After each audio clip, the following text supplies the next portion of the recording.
unto thee, O Lord, our strength and our Redeemer. Amen. I am most pleased to greet you again, saying good morning to you. Now, many of you have gone to churches where the minister got up to preach his sermon. And you've seen many of the members in the pews, they will open their pocketbooks, take out little notebooks and a pen and pencil, and they will take notes during the sermon. You've seen that, right? Yes. So I think I have a pretty noteworthy sermon this morning. So if any of you want to take notes, you may do so. The sermon is not copyrighted. I hope you can use it as you choose. For as you have to be careful in life who you talk to and with.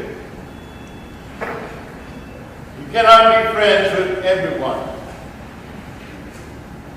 You may consider yourself as wheat, or you may be a weed. The statement sort of frames to me this parable story that Jesus told of the weed, the wheat. Let both of them grow together. As they both grow to that fulfillment at harvest time, then there will be the separation of people who are wheat from the people who are weeds. Matthew has Jesus using words of hyperbole to show how at the end of time there is to be separation taking place between those who lived apart from God's will and those who live following God's will. I believe that rather than spending our time wondering if we're going to live in God's future, we should do our utmost to seek to live into His will this day. Jesus said, sufficient until the evil today. There's enough present now for us to do, which is to seek and to do the will of the good and to worry about being the good folk at the end. I have some East Indian friends. They invited me to a banquet honoring the missionary work they do for Christian families as they move from India to the United States. The food that is served so wonderfully spicy, and the ladies are beautifully attired. And as I sat that evening dressed in turtle suit, one of the women introduced herself to me. She was also a guest. She asked, what church did I belong to? I said, the Episcopal Church. Immediately she asked what I thought of the controversy going on in our church over ordaining homosexual men and women. And I replied, this was a courageous attempt by our church to apply the gospel of salvation to all sorts and conditions of humankind. Now really, she asked a very intrusive question, really not suitable for a banquet. It's not suitable for a discussion. But she asked a follow-up question. Did I not believe that we were at the end of times? But I said I was not qualified to speak on such a subject as to the end of times. The only approaching end of times that I can speak on, and at my age, is the approaching end of my own time. Now, that ended our conversation. In Bowie, where I live, there's a good organization that I've attached myself to. It's called FISH. It's for people who need transportation to the doctor's office or to the food bank. So once a week, I'm transporting people to their doctors, somewhere they have urgent need. The group of drivers and tugboat dispatchers, they gather once a month at McDonald's for a light social. Now, I do not attend because the emails between the members reveal most of the participants to be Tea Party persuasion. And I don't need to be engaged in some heated exchange in a public setting like a McDonald's. And then too, I'm aware of the low wages and the harsh franchise practices of McDonald's. So I stay away. But I'm glad belonging to Fish to be helpful in giving transport to people in need. In our neighborhoods, we live among many kinds of people. We do get along, but we still find it necessary to have some safe space. Surprising me that even in some of our African American neighborhoods, there can be great argument today by giving up a football team's name like Redskin. I mean, our folk get angry even to hear the N-word, and they can't relate it to the R word like Redskin. And 2 weeks ago, I'm visiting my sister who recently moved to Monticello. Any of y'all ever been to Monticello in Charlottesville? You should go if you haven't. It's a lot to see. And we walked into a great room. This room is known as the Room of Worthies. Around the top of the four walls there were paintings of those people that Jefferson viewed as the worthy people of the world.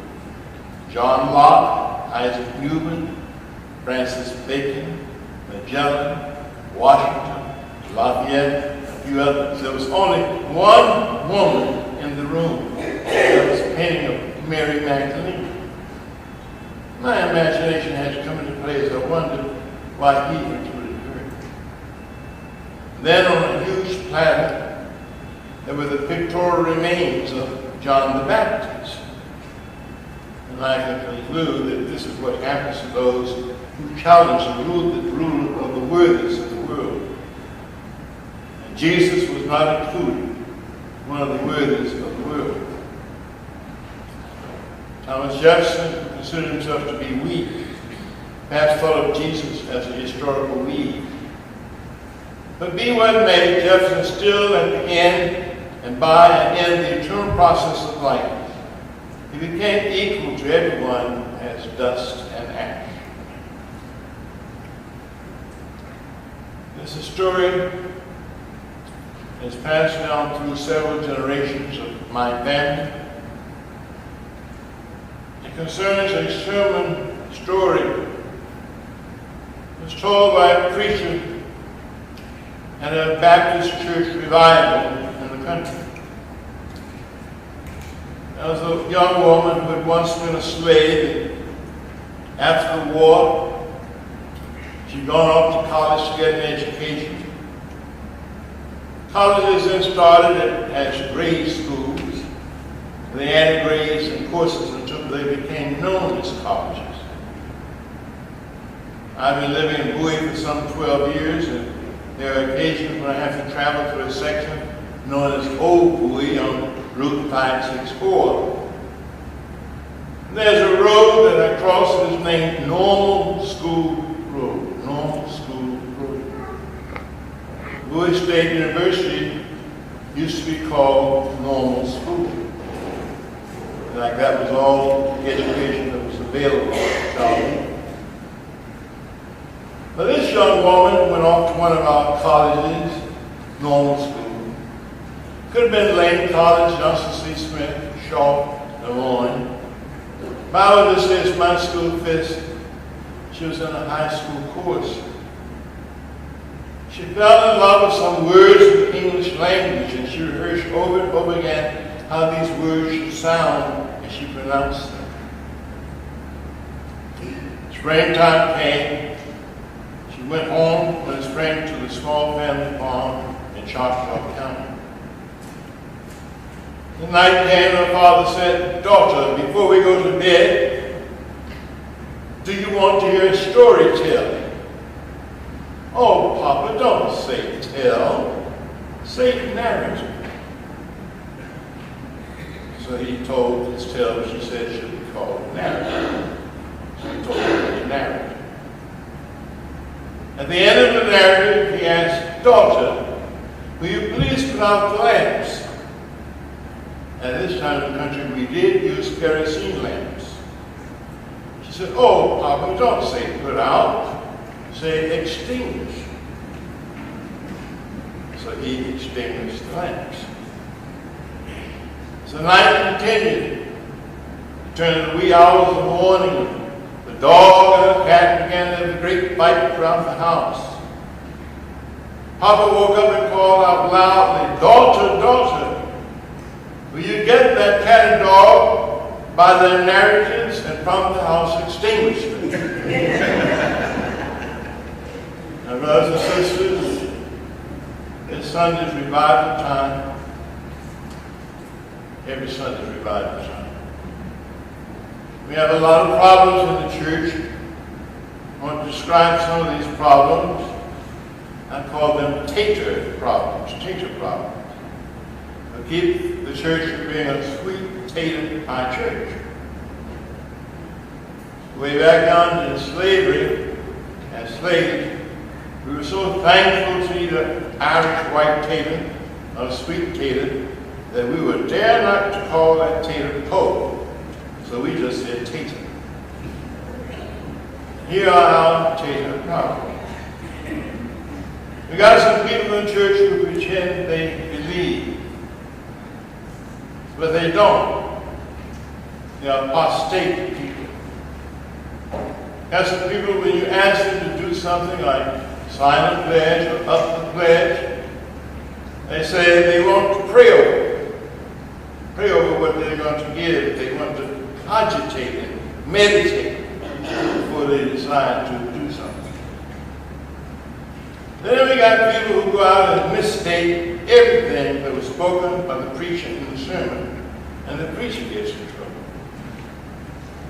Then there are those who just look for the opportunity to agitate and agitate. We have to include those who want to irritate and irritate.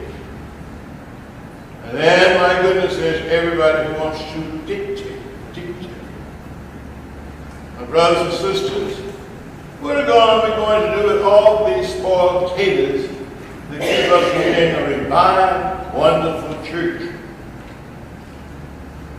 The brother ushering at the door of their church, brother who was like Brother Rutherford, he lifts up his loud voice, boldly saying, grab them by the narratives and from the church, let's extinguish them. But if that happened, such a harvest time, we made, I don't mind saying, somebody made St. Luke an empty church. Now you all might want to claim that St. Luke is not like that Baptist church in the country. Why, we are people who have about us an educated narrative. A long time ago, we extinguished from ourselves all traces of misbehavior. So we know today how to operate a sophisticated church. Some 20 years ago, I invited the Right Reverend Richard B. Martin to the Atonement Church for a weekend. At one time, Mr. Martin was the longtime rector of Grace Episcopal Church in Norfolk, Virginia. This man could really preach. He could out-preach any Episcopal priest in the country.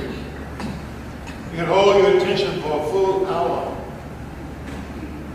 Episcopal Church, the Diocese of Long Island, elected him as suffragan bishop. He was appointed national chaplain to the Brotherhood of St. Andrew. And the Atonement Church was blessed to have him as our guest for a weekend. So he told this story. At the Union Seminary years ago, he was a classmate of the Reverend Gardner Taylor, another one of America's great orators. And Gardner Taylor was trying to persuade Brother Martin to leave the Episcopal Church and come over to the Baptist Church. He said Martin could preach to more black Baptists on a single Sunday than black Episcopalians in a year. Martin said, oh God, I cannot leave the Episcopal Church. I just love our Book of Common Prayer. And I love our service of Holy Communion. Besides, you Baptist folk, when you have a church meeting, you butcher and you kill each other. God will tell the respondent. Well, that may be true, Brother Mark. As you Episcopalian, when you meet, instead of a hatchet, you use a silver dagger, but you're still a deity. Sophisticated churches, unsophisticated, there is the same narrative, the same thing of extinguishing problems. But the problems can never be put out of the church. As the church rolls on within our life, people do not belong inactive as spectators. So they're active in the life of the church as participators. And the church becomes a revived community when it lives out the energy of diversity. There's a spiritual song that says, let the church roll on. It says, let the church roll on. But it extinguishes from the church's narrative the people who they think to be weeds. But who in the church can decide what to be put out? My mother would say when some people would come to evaluate her as a teacher, she'd say, who are the evaluators? Who really are the evaluators? We all sin as weeds. We have lived our lives to bear the fruit of wheat. So we may ask, how do I define sin? I want to define sin in a way where we can see it as a part of each one of our narratives. We can't get it out of us. I ask you to see that the word sin is an acronym of 3 letters. And I ask you to please repeat after me. S. Now, can I say yes? Yes. Means selfish. I means individual. N means me. Selfish, individual, me. This acronym is a large part of our life's narrative. This is our narrative of Jesus, who comes to us to invite us to live in God's love beyond our understanding. When we trust in Jesus as the Lord of the hearts, sin is the weed of our lives, love is the weed within us. At our harvest time, Jesus is the healing balm. He is the healing oil for our weed of self, individual need. The balm of Gilead. We are to be free to live in forgiveness,